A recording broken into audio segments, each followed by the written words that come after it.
Well, strategy is a fascinating field because how firms get a competitive advantage and how they keep it is very tough. It's complicated at the level of a large corporation. It's even more difficult for a small company. So in addition, the industry in which companies compete is constantly changing, particularly in some high technology sectors that I'm particularly interested in. Electronic companies, biotechnology companies. I'm actually fortunate to live in Silicon Valley, close to where the heart is of both of those sectors.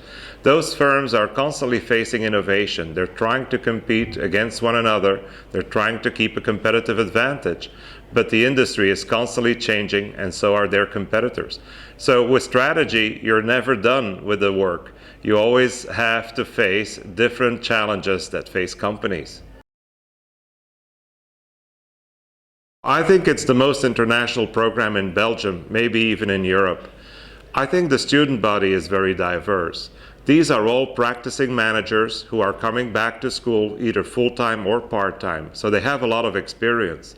In addition, many of the managers come from different countries and different backgrounds, and that brings a particular richness into the classroom. It's not uncommon to have as many as 25 nationalities in the classroom.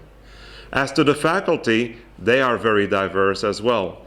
We have faculty who come as professors here from INSEAD, from British universities, from the top American universities, and that makes it a very rich educational experience. Right now, we are in the middle of a deep economic recession, so it's obviously easy to focus on the short term. And it's true, in the short term, firms do need to pay attention to the tough economic climate they face, with perhaps consumers or their customers buying much less than they used to do a couple of years ago.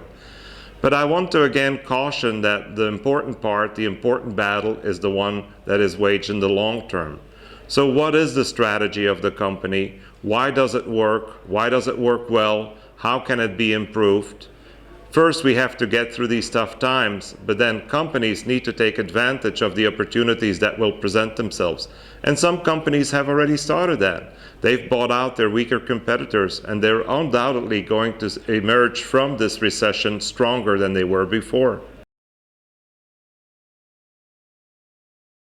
Well, it's easy to blame greed, and a lot of pundits have done exactly that. Yes, of course, some consumers who felt that they could make big returns by taking on speculative investments have been hurt in the process, and undoubtedly that's contributed to the crisis. But I would also hold that companies that have overextended themselves are in deep trouble. Companies that have leveraged too much, companies who took on speculative investments, companies who have bought out companies that are much larger than themselves, are finding it much more difficult to weather this recession. So I would caution firms to focus and have a certain amount of restraint.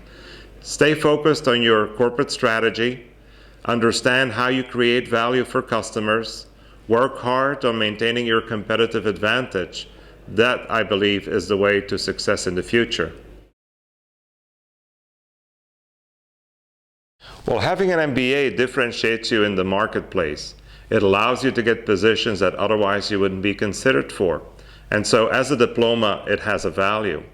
But I would argue that what is more important in an MBA is what you learn.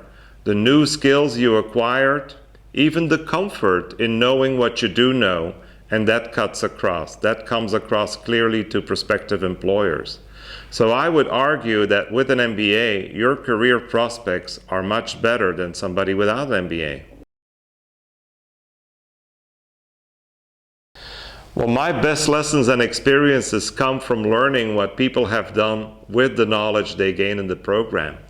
A couple of my students have actually started working on business plans, some of which resulted in real company. Learning about their success after the fact, that's really gratifying.